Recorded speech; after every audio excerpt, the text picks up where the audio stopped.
Voici Nina. Nina est serbe.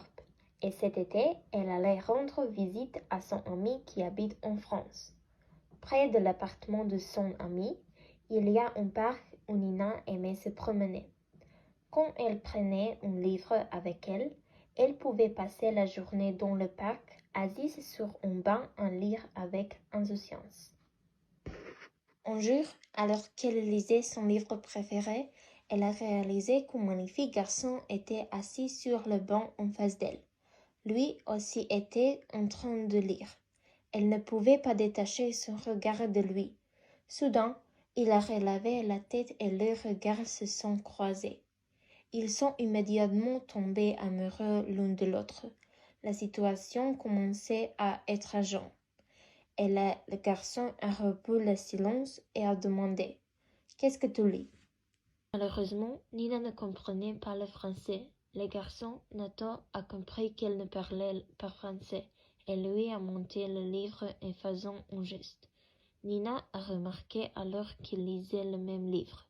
Ils ont essayé de communiquer par gestes, mais c'était difficile. Ils avaient tellement de choses à se dire.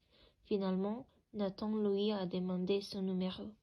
Après cela, Nina pensait tout le temps à Nathan. Elle était frustrée qu'il n'ait pas pu communiquer. Nina a donc décidé d'apprendre le français. Elle était très déterminée.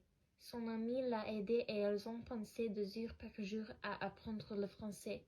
Au fur et à mesure qu'elle progressait, Nina découvrirait les merveilles de la langue qu'elle ne voulait pas apprendre avant. En un mois, Nina parlait parfaitement le français.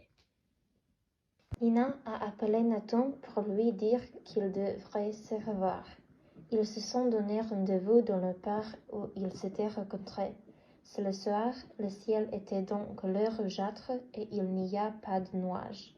Nathan était heureux de le revoir. Il a dit « Quelle surprise! Tu as appris le français, c'est formidable !» Ils ont beaucoup parlé du livre et d'autres choses maintenant qu'ils pouvaient communiquer. Alors, la nuit tombée, ils se sont embrassés. Nina a eu l'impression de le s'envoler. Elle a réalisé que c'est son envie de parler la langue de Nathan qui l'avait emmené là. Le français était vraiment la langue de l'amour.